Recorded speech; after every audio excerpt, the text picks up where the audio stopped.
Hey everybody, how's it going? This is Joe. Welcome back to another episode of the Inside Our Phillies podcast. The Phillies are on a winning streak for the first time in a little while, just as they swept the Twins in Iowa and Minneapolis over the weekend. And they also took the first game of this Marlins series last night. We're recording this on August 18th, so there are still two more games in this Marlins series to go. But to talk about everything that's happened over the last little bit here, we've got Jeremy. How are you doing today, Jeremy? Pretty good. We're so what we're 11-5 in August now. It's been an acceptable August, for a team that has had their ups and downs, to say the least. It seems like things could be rounding into form. I don't want to get too hopeful or optimistic. I don't think that my calculus on the team at large has changed. They're about to go on a 9-game West Coast swing, and then they have a fairly tough schedule in September. So there's a lot still to come in the future. But at least talking about this last little set of games, you got to feel good. Yeah, it's baseball. There's gonna be ups and downs that are frustrating. And this is just we've been saying it's the same team for 4 years. So every time they go through this, like, oh god, here it goes again. So there's just way less room for error for this team in terms of optimism crashing. Yeah. Yeah. I'm trying to be more measured with how I respond to the ebbs and flows of this team. I think that that's something that I have struggled with this year, for better or for worse. But I think at the end of the day, they are a good team, but not a great team. And they have a shot to get into October, probably a good shot to get into October. And if they get in, maybe their top end pitching does some damage. But let's get into the games from this weekend against Minnesota. Jeremy, start off with whatever you'd like here. Well, I think we really should talk about the Field of Dreams game since you're there, but I will talk about it from the perspective of first, since from the at home perspective, and it was a game. From it's hilarious how they try to hype this up. It got killed in terms of ratings. Like I think I read yesterday, like only like 1.5 million watched it, but like 5 million previously, which was of course on Fox, which is easier to watch. I mean, and I personally, if I didn't have Netflix, I wouldn't have bothered watching the game. It's one regular season game. It's not worth it to sign up to a freaking service to watch it, and it's against the freaking Twins. There was no like hype for. I had no hype for this game. None. Right. Nobody should be surprised at ratings struggling, I think, when you're putting a game on a streaming service that a lot of people don't have compared to the Field of Dreams game in the past, which was on Fox, and anybody with, an antenna even can go get Fox. Like there's a big difference in the overall reachability. And it does seem like the Field of Dreams game is trying to have these matchups be like a big market team versus like a local-ish Midwestern team. We saw in the past we had the Yankees and the White Sox follow that mold. Well, Certainly yeah, the because that was more like, oh, the White Sox or were the team in the Field of Dreams because it was based, not based, but it involved the Black Sox scandal players. So honestly, I feel it should always be the White Sox, and then like another. It should be a Midwestern Classic, honestly. Yeah, maybe, but they're gonna want to get there's not too many big market teams in the Midwest. I think you have like the Cubs, who also played in the Yeah, second Field of Dreams game. Other than that, if they want to get the big markets, which it seems like they do, they're gonna have to pull from other places as well, right? The Red Sox are playing the Royals next year. That follows like that same old big market team and yeah, Midwest team. yeah. But in terms of marketability, you're going to want a rivalry game. Like if it was Cubs Cardinals, a lot more people would watch it. Which it It's an was. interleague team. Yeah, The yeah, second one yeah, was but Cubs like and Cardinals, yeah, exactly. But like or Cubs and Reds, if whoever it it's an was. interleague game, the Twins and Phillies have zero history. This game was just it. The the narrative around the game had no impact on anything.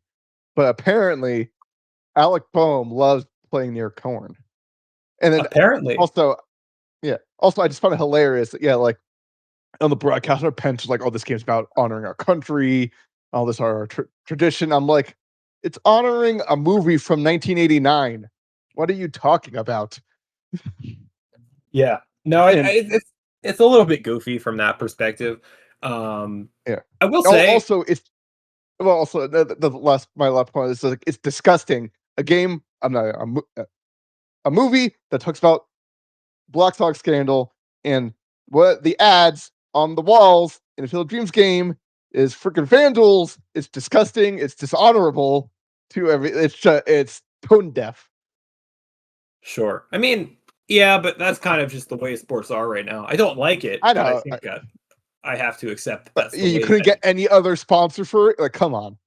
Well, I mean, Like Polymarket was like another John one of the Deere's evil, but sponsors. like that'd be perfect. Yeah, I mean, sponsors aren't there. Remember, like the London series with like build submarines or like I don't even know what that fully meant. I Yeah, don't really know what yeah. to make of Screw that. that. Screw that London theory. Yeah, yeah, that feels like that was a lot more than 2 years ago. One thing I heard a lot of people talk about, and I'm curious what you think on this, Jeremy, is I heard people say that these kind of specialty games should not be in August when like the games matter a lot more than they do in May or something. For the Field of Dreams game, it kind of has to be in August because that's when the corn is at its like peak height and everything. But do you have like a problem with this game being played, in the pretty key part of the late season schedule? No, Okay. because like it makes no difference. Like what? Yeah, it's such a dumb argument. We were gonna play the Twins no matter what. Yeah, I disagree with that argument. I disagree with like the whole idea that games in April don't mean anything. Like to me, a Oh game is a yeah, game that is a too. game, right? Yeah, no, Like I hate that. I hate that dumb argument people make.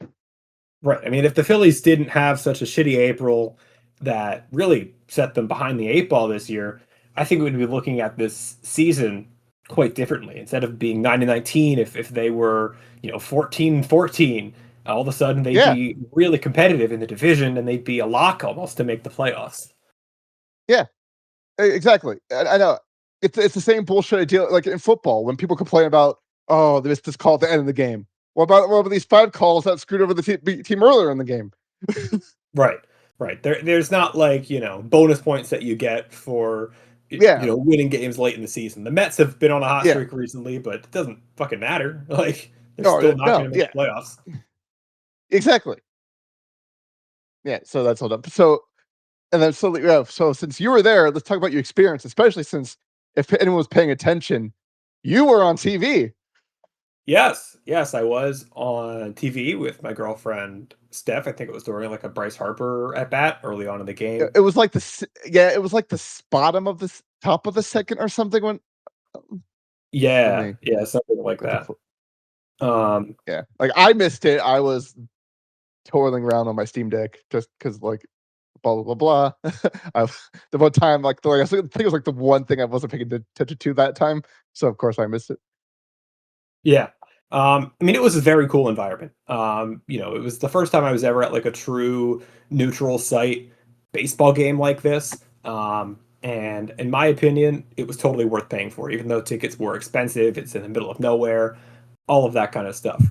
First off, like the location is unbelievable, right? Like it truly is like the middle of a cornfield on a farm. MLB had like all kinds of different stuff going on in the area. They had like different free giveaways and they had like stores where you could buy all kinds of Field of Dreams stuff. I was able to land a Field of Dreams jersey there, which I missed the ability to buy online. So that was great. It was also just crazy to see all of the Hall of Famers. Like I am not going to lie. I teared up quite a bit when I was, seeing the players come out of the cornfield and the Hall of Famers especially. It's just like real baseball emotion, right? Like there is crying in baseball, and that was certainly me on Thursday night. Yeah. So if people want to go see Joe and Steph, it's the top of the second, 3-2 count to Harper right before Taj Bradley's 49th pitch. Yeah. Todd Bradley that game. I mean, I thought the Phillies were kind of screwed because like Nola Bradley was not the Oh matchup I yeah. See, but the Phillies did like a really good job against like actually a quite Yeah, good they pitch. worked it. He threw a ton of pitches. They made him work the count. Also, I'm not gonna like that ballpark, like the dimensions are a joke. That that Schwarber leadoff home run would have been like a double or even a single. 'Cause how hard it was hit off the wall anywhere else. Yeah, yeah, I mean, um, in the second one, yeah, the off the glove because the fence is the way it is would have been yeah. So dimensions are a little silly, but hey, we take those. yeah. Do you have any questions about the game? Like, I know that if people must be curious about like what's going on. Like, with you, what like I could Well, go on forever, I like but yeah. Uh, I'm like, how would you feel about this being more involved timing wise with the Hall of Fame inductions? Because I think just we always it make more sense. Like, we celebrate the Hall of Famers like this, and then we induct the new ones. yeah, yeah, that's a good point. Um, I think I'm with you there. Yeah, One other thing that I just like wanted to think of like about the game is like the amount of like random people that like you saw baseball related is like crazy, right? Like you just see like Shane Victorino hanging out. You saw like Nick Swisher randomly signing nice. autographs, leaving the stadium. Like I saw Roger Clemens having a catch with Cody Clemens. Like I was literally like Yeah, 5 feet They away. announced that. Yeah, I usually hate. I mean, you also hate like those stupid in-game interviews, but there actually was a nice one. It was between Cody Clemens and Roger Clemens, so that was really nice. That was sweet. Yeah, And they said that they were going to go do a catch like the movie. yeah. Um, I thought it was so cool. I'm glad I did not buy tickets when they were like $1,500, and I waited until they were like 600, and I could have waited longer, and I could have gotten them for like 350 or whatever. But Yeah, if anybody, I mean, I paid that much basically for like NLCS tickets, so but not 1,000. I definitely wouldn't. Yeah, anyone who's spending $1,500 on that is nuts. I almost think for like a one-time thing, and people are gonna have like different values of money and the value they put on the experience and Yeah, all of that kind of you're stuff. young. You have disposable income. But like, I think even for that amount, it would probably be worth it. Um, But you think about going to really a vacation kind of anywhere, in kind of how often are you not spending that kind of money? Right. Yeah. I mean, obviously, it's a lot for like one event that's going Yeah, to last a few hours, but yeah, that's life sometimes. Like, you have to pick like the things you want to spend your money on. And this was one of the things I chose to do it. And I'm glad that I did. Um, especially when you can turn it into like something more, right? Like, I was in Madison for a few days, which was a new place for me. exactly. They have a cute farmers market and everything. And then already halfway across the country, I took Steph to San Francisco for a couple of days there at the end, and it kind of turned into like a whole 5 day away thing, which was great. It was fantastic. I don't think it's a game that I'm gonna forget anytime soon.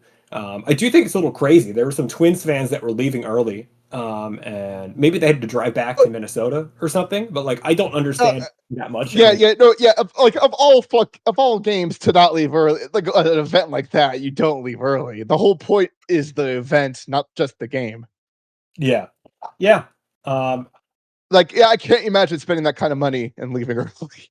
the only thing Like, that I can think to rationalize it is that these are people that are like from Minnesota, and it's like a 4 hour drive back to Minnesota, and they wanted to like beat whatever traffic there would be. Now, what I will call out, I thought traffic was going to be a disaster leaving because like it is truly in the middle of nowhere. There is no yeah, highway near the stadium, and like it was pretty bad to like get out of the parking lot. But like the police in Dyersville had it set up so like every single intersection out for like a couple of miles from the park was like completely controlled to get the flow out as quick as possible. Like I thought it was great, going to be hell to get out, and it ended up being easier to leave than like an average Phillies game. great. Yeah, and then like nothing I'm disappointed about is just the merch. Like I asked you, like, send me a picture of the merch you got. I'll have you buy some, send me stuff. I just can't believe how unimaginative and just creative this shit was. You could just like it was just templates, and they just put the Phillies and Twins logo uniforms on it. So Yeah. disappointing. Yeah, there Like was there was put some cooler put a stuff. little effort in it. I mean, of course, people bought a bunch of stuff. Like there was like Schwarber apparently like before the game bought like a armful of stuff, but like come on, like make me want to spend money. There was some cool stuff, but it sold out like pretty early. Like there was some hat that Steph wanted that had like the Fanatic and a cornfield and stuff like that. That was like exclusive to the event. Um, but it ended up being sold out by the time that like we actually got to like the front of the line because it was like a very long line. In fact, I got stuck with like Yeah, a but like, medium. why would you make it that such limited quantity for like the game? Like that makes no sense. Why that's limited quantity at the game? We should have enough that people can buy it. Right. And do you want to guess how expensive? I mean, I don't buy hats, so No, like I well, yeah, am no, oh, yeah. I mean, the image you told me, I was like, okay, maybe it's something. No, there's like 45, $50 for like very generic gray T-shirts with a little crap on it. do you want to guess the price of one hat? It was like $50. Yeah, $55 for a single Yeah, hat. it's a joke. It's a joke. Yeah. I will say, props to the checkout lady that I got because I asked for like an extra large jersey. They didn't have any left. They had like smalls and mediums. I said, I guess I'll take a medium. I can fit into larges or extra larges perfectly fine because I like my clothes being like baggier, Well, and it's looser on sports me. jerseys are one of the things that people like just like wearing bigger. Sure. Yeah, but even like t-shirts or anything, like I prefer looser fitting clothes. But the medium like still fits me. Like I can wear the medium and it's fine. But like as an apology for not having the bigger sizes available, she rang the jersey up as if it was like a kid's jersey instead of like a men's jersey. So I ended up paying God like damn. $125 instead of like $220 plus tax, which God damn. Yeah, homie. yeah. Thank you to whoever she was because that was sick and much I'm appreciated. sure she's one of our millions of fans listening. Yes, yes, this is true. I'm sure she is. Um, apparently, like the workers at the game were like volunteers that like signed up to like volunteer at the game. Which there were Yeah, so many people. they probably got tickets for free. I mean, but they were like working during the game. Like there were people that were Yeah. like working the concession stands or people that were like guiding people around because it's like a pretty like long walk to get from like the actual field that they were Well, playing. yeah. I mean, maybe there's either some perks or just some people that like maybe small town Yeah, fun event go to. yeah. Um, So, I mean, props to them for that. I mean, that's super cool. I kind of like, I guess, is like people who like volunteer for like the Olympics because they just want to be a part of the Olympics, which like I don't really blame people for. Like that, that's super cool. Um, and I guess if you live anywhere around Dyersville, it's like the event of the year, probably the Field of Yeah, Dreams. that's what I'm saying. So like, yeah, so like, can't like I don't want to speak of ignorance, but I can't admit like there's a reason the stereotypes have like nothing to do with some of these towns, but Right. drink or there for a reason. Ugh. Yeah. Yeah. I think you're spot on. So, um, because I was kind of doing vacationy things, I was like mostly checked out the other two games of the series. Do you want to like just go off and kind of talk about like your like Well, top yeah, two things from those games? yeah. Of course, I don't really. I don't remember the second game isn't just sticking in my head for some reason. Like what happened on Saturday? I know Painter obviously they was Sunday. won. Yeah, I know. That game was exciting. Wrong way. Did we just stop? Yeah. Oh, yeah. We just stomped that game. It was 9-1. That's why. Oh, yeah. Yeah. That was like, yeah. I remember. Yeah. It was 1-0 through the fourth. I went to like eat dinner for like 20 minutes. I come back. It was 8-0. I was like, what the hell happened? Yeah. Yeah. The same thing Yeah. happened That to was the me. bone. That was the 5-for-5 bum game. Yeah, I was watching some of that in the airport, in the Chicago airport, and I was watching. It was like 1-0, and then I like walked to the gate for our flight to San Jose. Which, by the way, the SJ and SJ Phils fan stands for San Jose and not South Yes. Jersey. For those that did Yes. not know, um, Yes. and great airport. San Jose seems cool. Even though I spent Yeah. again like most of my time in San Francisco, um, and all of a sudden, like I get to the gate and I turn my laptop back on, and all of a sudden it's like a laugher, and that was cool to see. Like I'm not used to the Phillies offense doing that. Exactly. I was just like, what? I think it was also like beginning like one out. Like, yeah, I was just like, what the hell happened? Right. So that was nice to see. But of course, uh, annoyance is like, oh yeah, people like some people are like, oh yeah, boom, it's a blip. He's not hitting. I mean, if you look at it, If you want to be optimistic about Bohm, yes, his last 28 days is at 880 OPS. But yeah, I would not long term believe he's going to last long. Yeah. He is only negative 0.7 WAR now, so it is a decent hot streak. But yeah, he almost into another double play yesterday. It was a bad throw. That's why it wasn't. So that was funny. But the big thing from that game and the Sunday game, what was this team doing keeping McFarland in double A hell?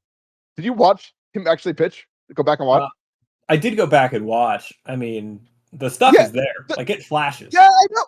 Yeah. Why the hell were we trotting out Seth fucking Johnson constantly when we had this guy? That sweeper. My God. It has so much freaking movement. Yeah. And It the does. fastball is 102 explosiveness. It rises. Yeah. No, I'm totally with you. A couple things that like I want to point out about that. Like number one, I think that the reasoning that people are giving is they held him in double A to protect his trade value, but his Yeah, stuff looks good enough that I think he would have been good in triple A too. And yeah. you know, No, but double A no, is like yeah, I know. It's any team that would have fallen for that. I'm sorry, it's so dumb. The kid is right. 25, and yeah, he's not old, but he's like obviously too good for double A, and double A bottom. It's stupid that all baseballs are different in minor leagues. Like, I'm sorry, it should be all the same. Yeah. Uh, I mean, I'm with you there. And like, yeah, what yeah, really it's would have helped ridiculous. his trade value if they wanted to trade him? For him to be like an effective pitcher in the major leagues. Like they were terrified to Yeah, go to him the first two times they called him up yeah, for like coffee. I know, like who the no one would have think like, oh, he got blown up as a rookie, like first couple of a few outings, but they saw his stuff and the movement and everything, like, oh, we can harness this. But Sure. we needed a guy like this. Yeah. So we'll get a fuck with trade him, see if he can help us. It's ridiculous. Right. I So mean, he looks awesome. The control is a little iffy. Like, I'd be aware of that, but relievers in general, we've had problems with that. I'd rather have a guy who can be exciting. Like, we've watched Kirkring have no control constantly. The Johnson yeah, no control. It's just there was no argument that this front office can make for why he wasn't on the team earlier.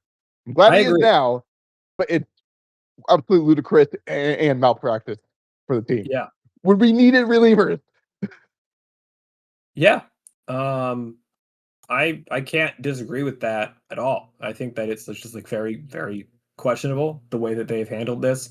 And I'm interested to see what it's going to look like the rest of the year as well. Like I wonder if he's going to be able to push up like the reliever depth chart and maybe he'll find himself pitching, in higher leverage spots because I think like we're seeing some members of the bullpen struggle a little bit right now, right? Like we're seeing Bolin, at least yesterday, he stumbled. Kirkering has kind of continued to be untrustworthy. Obviously, Killian is Alvarado probably done for the done for the year. year. Alvarado Citrus struggling. Alvarado. Rayleigh seems to be a Phillies pumpkin. Yep, he's giving off those Brandon Workman vibes, right?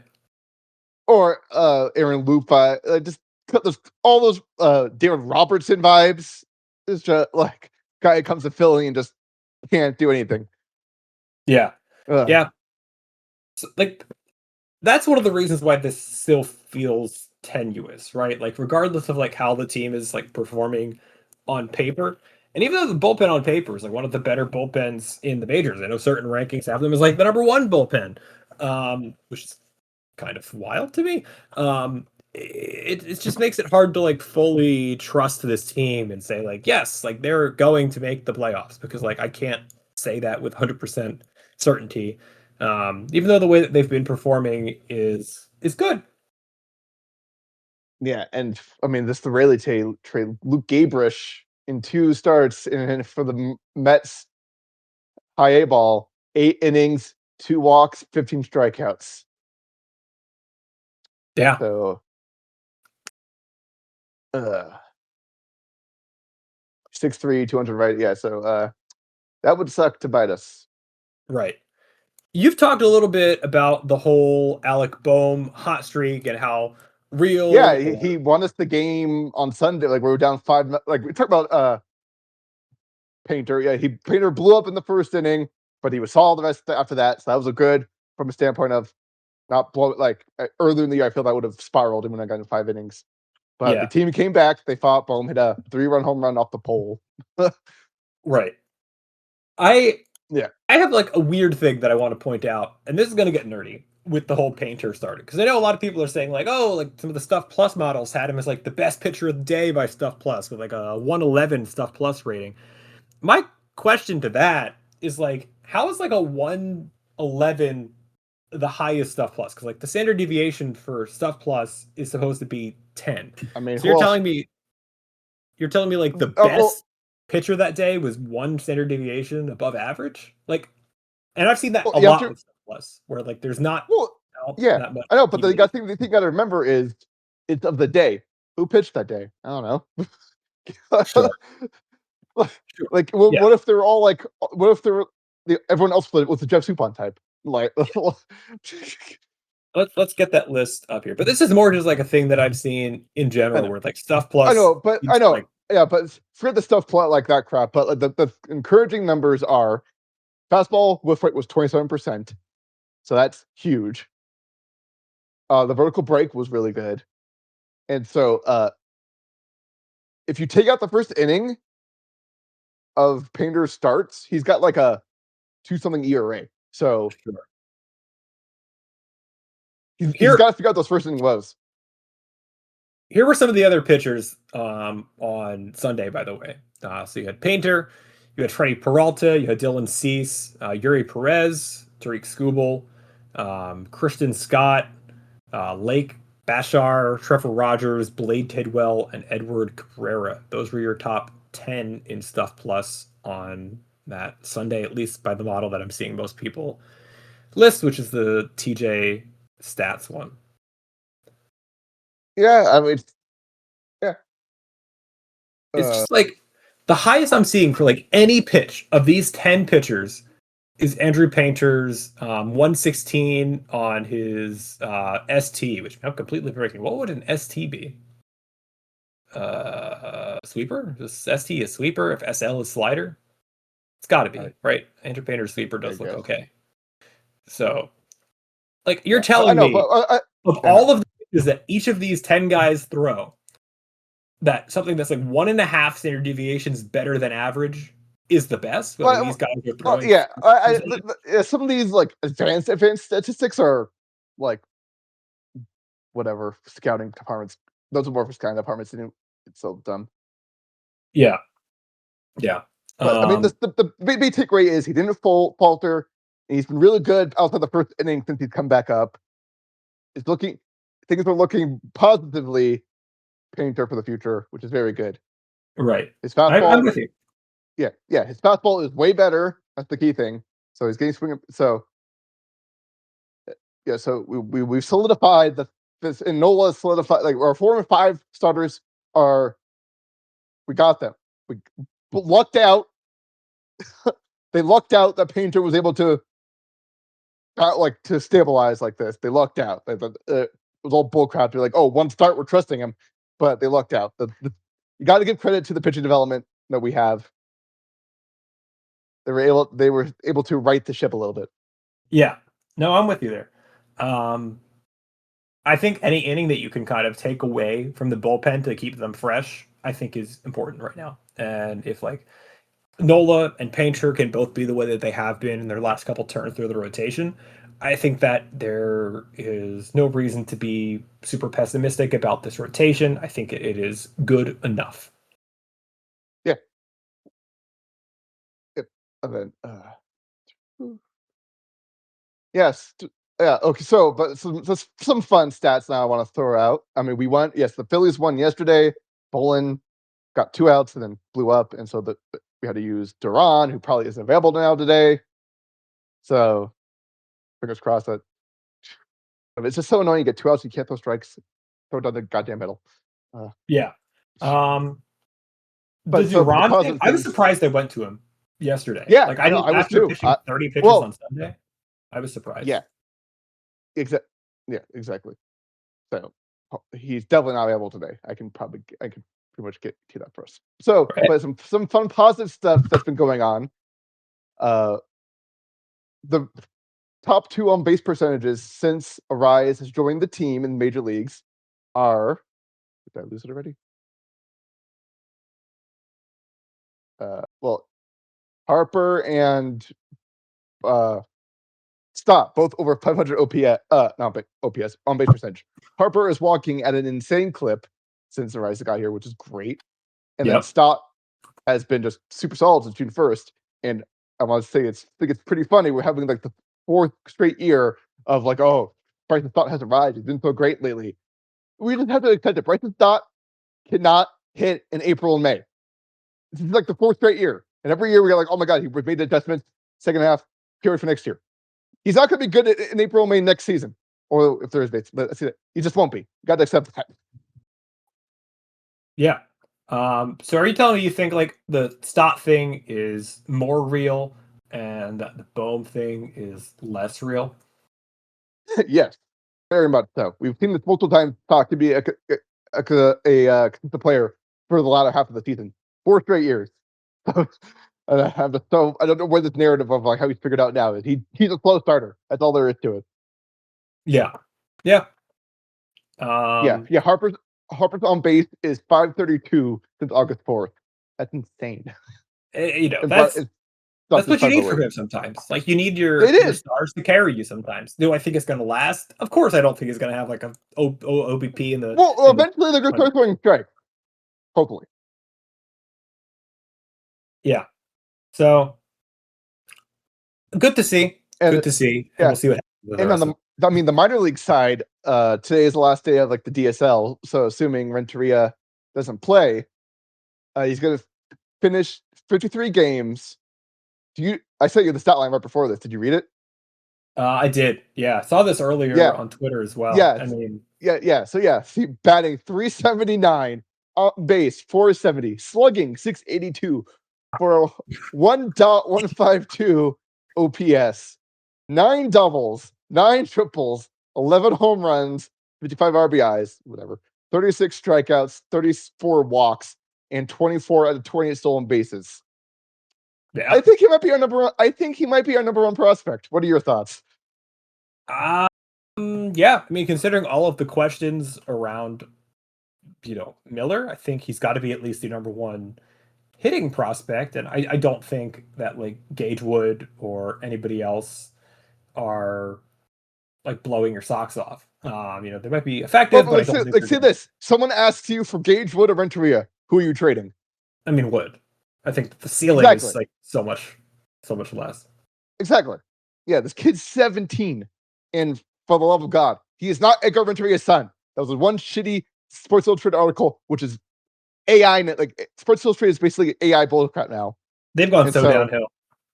Yeah, well, they were sold. I mean, it's just the name. They've been sold like so many times. But to the point, it was not perfect because it didn't trigger one thing. But I added a freaking auto mod feature that with the Red Jacks is supposed to find and comment like he is not his son. Right. Because I've been seeing it so often. I'm just like, it needs to stop. Yeah. They're from two separate countries, like two totally different countries.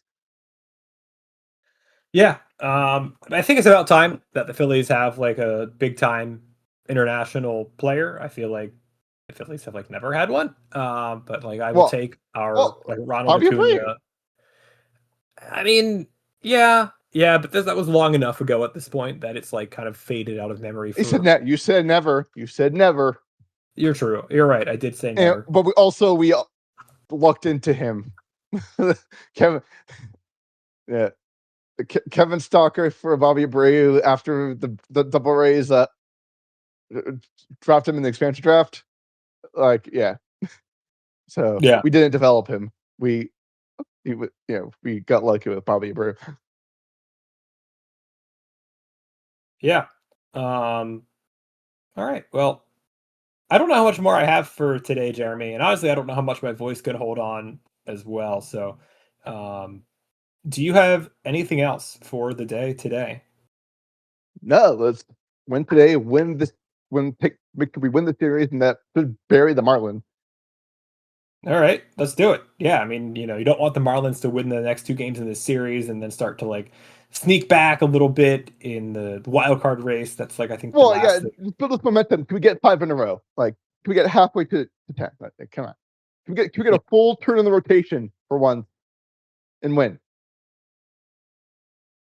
Yeah. Yes, please. I'm on lookout to see what things look like with the velocity from Wheeler. I hope that things Yeah, I continue. know. It's been like, I feel like it's been so downplayed. Like, everyone's talking about is like control. I'm like, it's the velocity is way more concerning. Right. The stuff is not where you would want it to be right now. Which I'm interested to see where that goes. But that's all for me, Jeremy. So if Yeah. you've got nothing else on your side, then let's wrap it up. Let's Cool. go. Let's go, Phils, and we'll be back after this series against the Marlins. We have an off day on Thursday, I believe. I think we have like a stretch of a few Thursday off days in a row, so that's good. We'll get an episode out then in preparation for this Cardinal series. So thank you, Jeremy, for joining. Thank you, everybody, for listening. We'll talk to you again soon. Bye.